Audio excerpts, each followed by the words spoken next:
Selamat malam Bapak-Bapak, Ibu-ibu yang dikasihi Tuhan. Malam hari ini kita berkumpul kembali di acara kelas pendalaman Alkitab, masih membahas tentang doktrin doa. Dan malam hari ini adalah sesi yang keempat. Kiranya pembelajaran kita malam hari ini boleh semakin mengubah pikiran kita, dan kita boleh semakin diperbaharui, dan pemahaman kita tentang doa semakin benar di mata Tuhan. Mari Bapak Ibu kita tundukkan kepala, kita satu dalam doa. Bapa di dalam surga, kami bersyukur untuk kesempatan malam hari ini kami boleh ada di hadirat-Mu. Kami kembali belajar kebenaran-Mu Tuhan, membahas doktrin tentang doa. Kiranya Tuhan berikan kami hikmat akal budi supaya kami bisa menangkap apa yang kami pelajari malam hari ini. Terima kasih Tuhan, Kau mengurapi kami semua. Di dalam nama Tuhan Yesus Kristus kami sudah berdoa. Haleluya. Amin. Oke, saya share screen dulu. Oke. Malam hari ini ada 4 topik yang akan kita bahas. Yang pertama, beriman dalam doa. Jadi di situ akan dibahas apa sih yang dimaksud dengan beriman gitu ya. Jangan-jangan selama ini kita beriman tapi imannya salah gitu. Kemudian yang kedua tentang isi iman. Nah, yang kita imani itu apa? Isinya apa gitu ya. Kemudian yang ketiga doa orang benar, dan yang keempat Allah berdaulat. Oke, kita masuk di bagian yang pertama. Beriman dalam doa. Beriman atau mengaku percaya kepada Tuhan bukan hanya mengakui statusnya bahwa Dia pencipta alam semesta, Allah yang dipuji dan disembah dan lain-lain, tetapi juga penyerahan kepada kehendak-Nya. Nah, ini penting ya. Selama ini kita beriman mengaku percaya, cuman kita tahu aja, mengaku percaya bahwa Allah itu adalah pencipta alam semesta, tetapi tidak menyerahkan diri kepada kehendak-Nya. Penyerahan kepada kehendak ini akan terkristal dalam tindakan nyata atau akan terwujud dalam tindakan nyata. Inilah pilar utama iman orang sejati. Orang yang memahami kebenaran ini tidak akan berdoa untuk sesuatu yang tidak sesuai dengan kehendak-Nya. Banyak orang yang secara teori bertuhan, tetapi dalam prakteknya tidak. Ini berarti mereka adalah orang-orang yang teis teoritis, jadi bertuhan secara teori, tetapi perilakunya menunjukkan bahwa mereka adalah ateis praktis. Ini jadi topik khotbah saya bulan lalu ya, ateis praktis. Kalau seseorang mengaku beriman, itu harus diukur dari kualitas hubungannya dengan Tuhan. Dan kualitas hubungan dengan Tuhan itu nampak dari perilaku kehidupannya. Jadi kalau kualitas hubungannya buruk, pasti perbuatannya juga buruk. Cuma ngakunya aja jadi orang Kristen. Ngakunya orang percaya tiap minggu ke gereja, tetapi tidak pernah berurusan dengan Tuhan. Nah, pasti kualitas hubungan dengan Tuhan itu nampak dari perilakunya. Selama ini banyak orang Kristen yang mengarahkan objek imannya, jadi mengarahkan imannya tuh kepada sesuatu atau seseorang, bukan kepada Tuhan. Bukan kepada Tuhan. Objek iman ini prinsipnya bukan sejumlah keinginan atau cita-cita, juga bukan suatu barang yang kita merasa butuhkan, melainkan pribadi Tuhan Yesus Kristus. Kepada pribadi Tuhan Yesus tersebut kita mempercayai bukan saja kuasanya, tetapi totalitas kepribadiannya, yaitu hikmatnya, kebijaksanaannya, dan rencananya. Jadi seringkali yang kita imani itu bukan Tuhan yang diimani, tetapi objeknya. berkatnya yang diimani begitu. Nah, itu sebuah kekeliruan. Jadi seharusnya yang kita imani itulah pribadi Tuhan Yesus, yaitu hikmatnya, kebijaksanaannya, dan rencananya.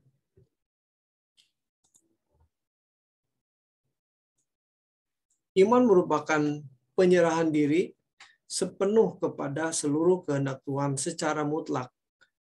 Hal ini sesuai dengan pengertian iman dalam bahasa Alkitab, yaitu aman, itu bahasa Ibraninya, atau bahasa Yunaninya pistewo. Ini sering disebut-sebut ya. Yang artinya menyerahkan diri secara teguh kepada sesuatu atau seseorang. Jadi kalau kita mempercayai Allah, seharusnya sikap kita tuh menyerahkan diri kepada Allah. Gitu. Oke. Hendaknya kita tidak turut terjebak dalam ajaran banyak orang hari ini. Seolah-olah dengan iman seseorang dapat mengatur Tuhan, ya kan? Kalau kita berdoa, Tuhan tolong supaya daganganku laris gitu ya, itu kan usaha ngatur-ngatur Tuhan gitu kan. Padahal mungkin barang kita jelek atau berusaha untuk menipu orang, wah ini bahaya sekali nih. Itu usaha mengatur Tuhan. Nah, hal tersebut bertolak belakang dengan pengertian iman yang benar. Nah, ini iman yang benar ini adalah penurutan terhadap kehendak Allah. Jadi definisi iman itu juga terbalik. Kalau kita memiliki iman itu seolah-olah bisa mengatur Tuhan, minta apa saja Tuhan berikan. Padahal definisi iman itu adalah penurutan terhadap kehendak Allah. Bukan kehendak kita, bukan Tuhan yang mengikuti kehendak kita, tetapi kita yang menuruti kehendak Allah. Seorang yang beriman pasti hidup dalam pengaturan Tuhan. Selama ini terjadi kerancuan antara iman dan positive thinking atau berpikir positif. Iman bukanlah positive thinking, tetapi iman pasti berpikir positif menurut Tuhan. Jadi harus patokannya Tuhan, bukan kita ya. Ukuran positif bukan didasarkan kepada keinginan apa yang dipandang sebagai kebutuhan, kesenangan, dan cita-cita manusia, tetapi segala hal yang sesuai dengan kehendak Allah. Di luar kehendak Allah tidak ada sesuatu yang positif. Tuhan Yesus menyatakan bahwa tidak ada yang baik selain Allah saja. Itu di Markus 10 ayat 18. Jelas dikesankan bahwa Tuhan dapat diatur oleh pikiran positif dan keyakinan manusia, gitu ya. Kalau kita berpikir positif, pasti bisa. Nah, itu kan berarti keinginan kita yang kita paksakan kepada Tuhan supaya Tuhan mengabulkannya begitu. Wah, ini keliru ya. Oleh keyakinan seseorang, maka pintu berkat surga pasti bisa terbuka. Dan apapun yang diingini dapat terkabul. Di sini iman seakan-akan disejajarkan dengan kata sandi yang ditemukan oleh Alibaba begitu ya. Simsalabim, abrakadabra. Jadi begitu. Wah, ini jadi rusak ya. Jadi kita bisa memaksakan kehendak supaya Tuhan memenuhi. Dengan keyakinan atau iman tersebut, Tuhan bisa disiasati sehingga Tuhan menjadi tidak berdaya untuk menolak keinginan dan permintaan manusia. Akhirnya Tuhan menuruti apa saja keinginan manusia. Ini sebuah kesalahan yang fatal. Dengan konsep ini terjadi pembalikannya. Jadi manusia bisa ngatur-ngatur Tuhan, Tuhan nggak bisa ngatur-ngatur manusia. Jadi terbalik. Mestinya Allah yang mengatur kita. Kita menuruti keinginan Allah, keinginan Tuhan begitu. Dengan konsep ini terjadi pembalikan. Bukan Tuhan yang mendominasi manusia, tetapi manusia yang mendominasi Tuhan. Ini terbalik ya. Jangan sampai kita memiliki iman yang salah. Sekarang tentang isinya iman. Apa sih yang kita imani gitu ya? Seringkali ada pengajaran-pengajaran yang mengatakan imani, yang penting imani, tanah sebelah diimani bisa jadi milik kita. Waduh, mobil diimani bisa jadi milik kita. Wah, ini apakah betul ya? Nah, kita belajar supaya tidak salah. Apa isi iman itu? Berbicara mengenai iman, sering orang mendasarkan pandangannya pada Ibrani 11 ayat yang pertama, yang berbunyi, iman adalah dasar dari segala sesuatu yang kita harapkan dan bukti dari segala sesuatu yang tidak kita lihat. Sesuatu yang termuat dalam ini sering diisi dengan bermacam-macam isian. Nah, ini diisi oleh keinginan kita sendiri. Sesuatu itu bisa diartikan sebagai kesembuhan, jalan keluar dari problem ekonomi, sukses dalam karir atau studi, jodoh, dan lain sebagainya. Iman diisi itu. Padahal yang dimaksud dengan sesuatu tersebut adalah, jadi yang dimaksud oleh penulis surat Ibrani di pasal yang ke-11 adalah ini, kota yang mempunyai dasar yang direncanakan dan dibangun oleh Allah sendiri. Itu isinya iman itu bukan kesembuhan, jalan keluar ekonomi, karir, jodoh dan sebagainya, bukan. Tapi banyak gereja memplesetkan, mengganti isi iman itu. Jadi kalau seseorang memiliki iman yang benar, maka ia akan menunjukkan pikirannya kepada Tuhan dan kerajaannya. Objek iman adalah sesuatu yang rohani, yaitu Tuhan sendiri, bukan pemenuhan kebutuhan jasmani. Ya, mesti ingat, isi iman tuh bukan pemenuhan kebutuhan jasmani, tetapi sesuatu yang rohani, yaitu Tuhan sendiri. Iman yang sejati adalah iman yang bertumpu pada keyakinan bahwa semua yang Tuhan kehendaki untuk dilakukan dan dialami atau yang Tuhan kerjakan adalah yang terbaik. Ini berarti seseorang yang memiliki iman sejati, pertama, tidak akan bersungguh-sungguh dalam segala keadaan, ya toh? Karena dia beriman, apapun yang Tuhan berikan adalah yang terbaik. Walaupun mungkin dirasa tidak enak, tidak nyaman, tetapi dia yakin bahwa yang diberikan Tuhan adalah yang terbaik, maka dia tidak akan bersungut-sungut. Yang kedua, tidak akan memaksakan kehendaknya kepada Tuhan. Ini benar.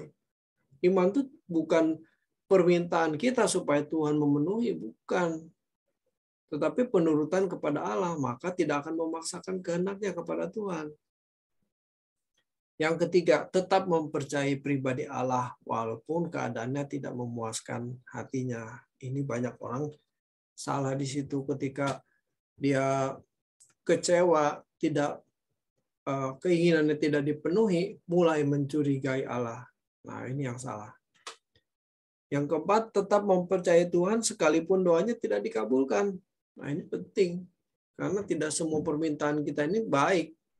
Belum tentu kalau membawa kebinasaan, ya itu tidak baik. Walaupun dalam pandangan manusia baik. Iman yang sejati ditunjukkan oleh Tuhan Yesus melalui pergumulannya di Taman Getsemani dengan pengakuan, bukan kehendakku yang jadi, tetapi kehendakmu lah yang jadi. Di sini Tuhan Yesus menunjukkan ketaatannya sebagai seorang anak.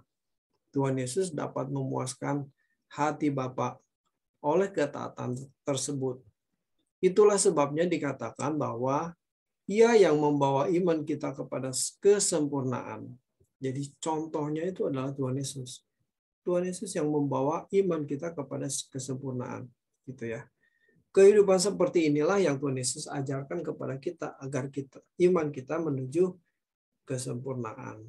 Jadi iman itu bukan sesuatu yang diberikan anugerah, dianugerahi Tuhan supaya kita jadi memiliki iman yang sempurna, bukan. Tetapi kita harus berjuang meneladani kehidupan Tuhan Yesus supaya iman kita jadi sempurna karena Tuhan sendiri yang mengajarkannya, gitu ya. Beriman kepada Tuhan tidaklah berdasarkan atas apa yang Allah kerjakan menurut selera atau kesukaan kita, tetapi menyerah kepada apapun yang Tuhan kehendaki harus kita lakukan. Itu iman, itu beriman. Dalam Matius 18 ayat 19, Tuhan Yesus mengatakan, "Dan lagi aku berkata kepadamu, jika dua orang daripadamu di dunia ini sepakat minta apapun juga, permintaan mereka itu akan dikabulkan oleh Bapakku yang di surga." Nah, kalau kalimat ini dipisahkan dari konteksnya, terkesan bahwa kalau Tuhan dikeroyok oleh permintaan banyak orang, maka Tuhan tidak berdaya. Begitu ya.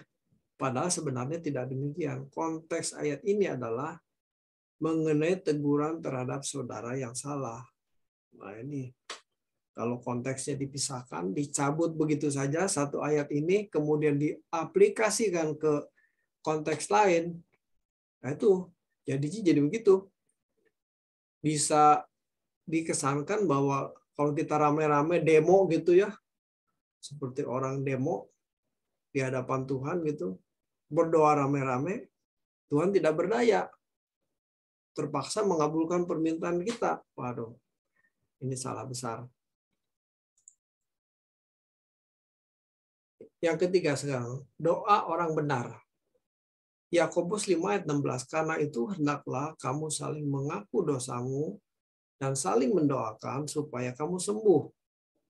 Doa orang yang benar, bila dengan yakin didoakan, sangat besar kuasanya. Nah, kita perhatikan ayat ini ya. Yakobus pasal 5 ayat 16 ini merupakan ayat-ayat terkenal yang sering dikhotbahkan mengenai bagaimana mengalami doa yang dijawab dan dikabulkan oleh Tuhan. Tetapi, ini ada tetapinya ya, banyak orang yang salah mengartikan ayat-ayat tersebut. Seiring orang mengajarkan, kalau seseorang yakin, asal yakin saja, maka doanya akan dikabulkan. Ini. Jadi, seperti positive thinking begitu ya. Pokoknya yakin, pasti positif begitu. Pasti dikabulkan. Hal ini mengesankan bahwa Tuhan bisa diatur oleh keyakinan atau pikiran manusia. Aneh ya. Nggak masuk akal sih. Masa Tuhan bisa diatur sama doa manusia gitu. Atau dengan permintaan doa manusia, maka Tuhan jadi mengalah begitu. Ya sudahlah dituruti begitu. Nah, ini tidak menghormati Tuhan dan tidak logis. Yang jadi Tuhan tuh siapa gitu loh. Kok manusia ngatur-ngatur Tuhan? Maksudnya iman itu adalah penurutan kepada kehendak Allah. Jadi apapun yang Allah kehendaki itu yang terjadi gitu. Seseorang harus menjadi orang benar, barulah doanya dijawab dan dikabulkan. Makanya tadi kalimatnya itu ya. Doa orang benar bila dengan yakin didoakan sangat besar kuasanya gitu ya. Seorang harus menjadi orang benar dulu, baru doanya dijawab dan dikabulkan. Keyakinan orang benar beda dengan keyakinan orang yang tidak benar. Menjadi orang benar dulu, barulah keyakinannya benar pula. Kalau belum menjadi orang benar, maka keyakinannya juga belum benar. Jadi arahnya salah ya. Kalau kita minta sesuatu kepada Tuhan, walaupun kita yakin gitu. Tapi kalau kita belum benar, pasti yang diminta juga hal-hal yang ngaco. Hal-hal yang tidak sesuai dengan kehendak Tuhan gitu. Kalau contoh ekstrimnya gini lah, Tuhan, saya minta uang 2 miliar begitu ya. Wah, ini kalau Tuhan, kalau maksa-maksa sampai Tuhan mengabulkan, nanti setelah punya uang 2 miliar, dia lupa Tuhan tuh, pasti nggak ke gereja, nggak doa, dia bisa beli apa saja. Udah ngaco deh. Makanya Tuhan tidak akan kabulkan. Itu kan contoh ekstrim saja sebetulnya. Yang seharusnya kita yang menuruti kehendak Tuhan, bukan Tuhan menuruti kehendak kita. Dalam Yakobus pasal 4 ayat 1 sampai 4, firman Tuhan menunjukkan bahwa Tuhan tidak akan mengabulkan doa untuk seseorang kalau permintaannya hanya untuk memuaskan hawa nafsu dan ambisi pribadi. Ya kan? Tidak akan. Karena ini berbahaya bagi manusia itu.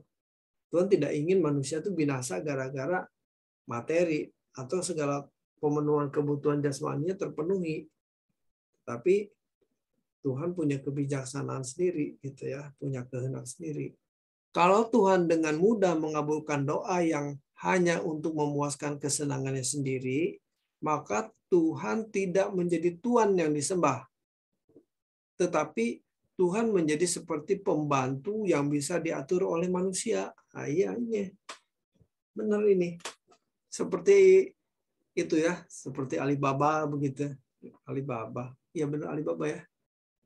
Yang kalau diminta gitu bisa disuruh-suruh. Nah, itu jadi pembantu. Nah, tidak sadar kita pun seringkali memperlakukan Tuhan itu seperti pembantu. Tuhan, saya mau pergi ya. Itu rumah tolong jagain ya supaya nggak kemalingan begitu. Memangnya Tuhan tuh satpam apa? Disuruh-suruh jagain. Nah, ini sikap yang kurang tepat ya. Kalau selama ini kita salah juga ya harus bertobat itu. Harus dimengerti bahwa Tuhan adalah Tuhan yang berdaulat. Ia tidak bisa diatur oleh siapapun. Tuhan mengatur dirinya sendiri. Oleh sebab itu jangan coba-coba mengatur Tuhan.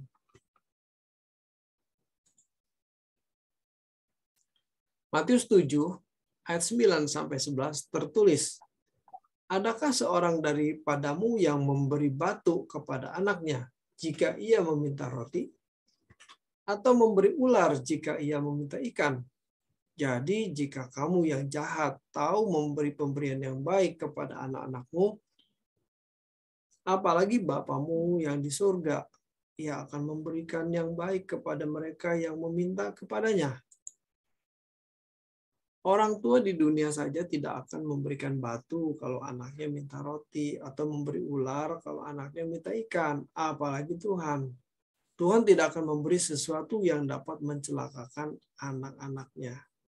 Ya, jadi seperti yang saya tadi contohkan gitu ya.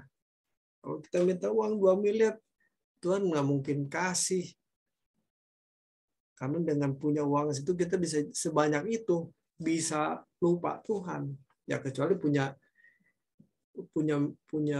kadar imannya sudah bagus, sudah mantap gitu ya. Nah, itu beda lagi. Siapa tahu dipercayakan proyek-proyek untuk misi, untuk keselamatan banyak orang, bisa saja gitu dipercayakan banyak uang. Tapi kalau belum bisa ya dikasih uang sebanyak itu, tenggelam dia, pasti lupa Tuhan. Tuhan memberikan yang terbaik kepada anak-anaknya, tetapi kalau permintaan anak-anaknya adalah sesuatu yang tidak baik, yang dapat membahayakan hidup dan keselamatan mereka, maka Tuhan tidak akan mengabulkannya. Nah ini, pastilah. Mana ada anak kecil umur 6 tahun minta pisau kepada mamanya, terus mamanya kasih. Nggak bakalan. Bahaya, dia belum ngerti itu kan. Tuhan melindungi anak-anaknya demi kebaikan mereka dengan cara tidak memberikan apa yang bisa membahayakan anak-anaknya tersebut. Sering Tuhan tidak memberkati bisnis atau usaha seseorang walaupun orang itu sudah berdoa.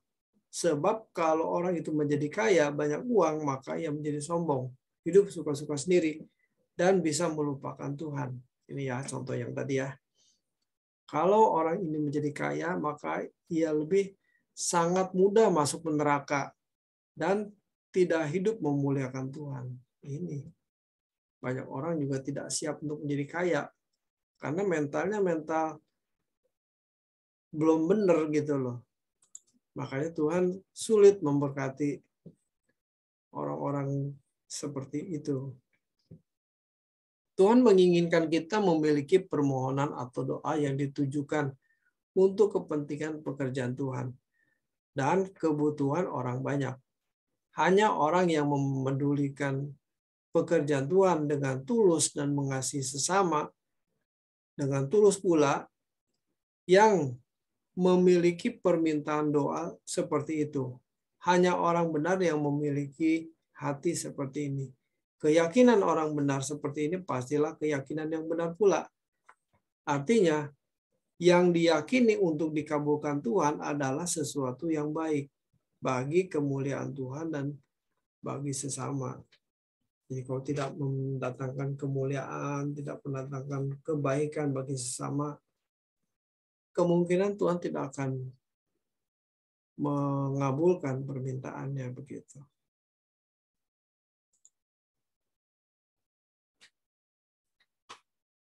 Ini yang topik berikutnya, yang keempat, Allah berdaulat.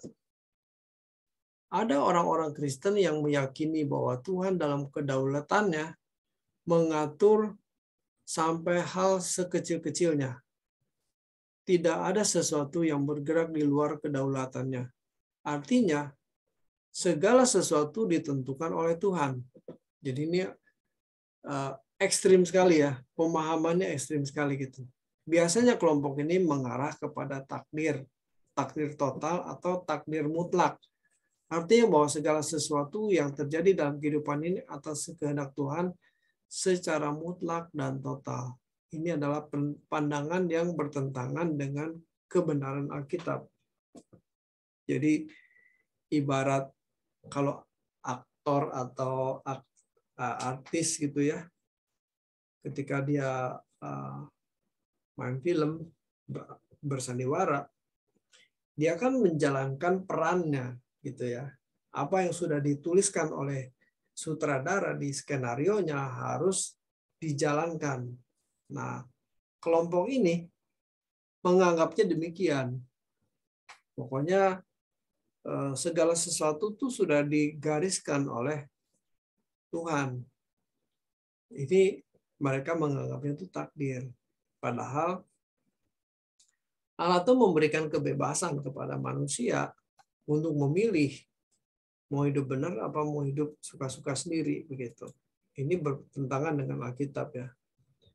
Kedaulatan Allah adalah kedaulatan yang tidak dipisahkan dari kasih, keadilan, dan kebaikan pribadinya yang sempurna. Memang Tuhan berhak bertindak suka-sukanya sendiri, tetapi Ia pasti bertindak berdasarkan kebijaksanaan, kasih, dan kecerdasan yang sempurna. Jadi kayak lagu yang dikarang Pak Era, Suka-Sukamu Tuhan itu ya, itu sebetulnya jangan diterjemahkan atau diartikan salah, itu bisa berbahaya. Tuhan itu juga punya tatanan. Jadi suka-sukanya Tuhan itu berdasarkan tatanan Allah sendiri gitu ya. Enggak, Allah tidak bertindak suka-suka sendiri, tetapi berdasarkan tatanannya, berdasarkan kebijaksanaan, kasih, dan kecerdasan yang sempurna. Tidak sembarangan. Kalau sembarangan ya susah. Kita nggak bisa baca pikiran Allah gitu. Allah bertindak berdasarkan tatanan dalam dirinya yang tidak akan mendatangkan bencana kecuali orang tersebut membawa dirinya kepada bencana dengan perbuatan jahatnya. Ya, jadi Tuhan tidak akan mencelakai manusia. Manusialah yang bertindak menggunakan kebebasannya sehingga mencelakai dirinya. Tatanan Allah di dalam diri Allah yang mengikat Allah. Maksudnya begini, ada tatanan di dalam diri Allah yang mengikat Allah. Ya, jadi Allah itu tidak bertindak sembarangan tanpa tatanan. Ada hukum, ada tatanan yang mengikat. Jadi Allah tidak bertindak sembarangan. Allah Bapa yang Maha Kudus, Maha Bijaksana, dan Maha Adil pasti bertindak sesuai dengan hukum atau tatanan dalam dirinya. Dalam hal ini, kedaulatan Allah bukan kedaulatan liar, tanpa aturan dan tanpa batas. Tuhan diatur oleh dirinya sendiri. Dirinya sendiri itulah hukumnya. Dan di dalam dirinya tersebut ada sistem, hukum, dan tatanan yang sempurna. Wah, kita bersyukur ya. Kalau menghadapi Tuhan yang tidak punya tatanan, nah kita juga bingung jadinya. Apa kehendak Allah begitu? Tanpa disadari, banyak orang yang terbawa kepada pengajaran tentang Allah yang tidak sehat, yaitu penggambaran hakikat Allah yang keliru. Tuhan digambarkan sebagai Allah yang mirip ilah-ilah agama suku.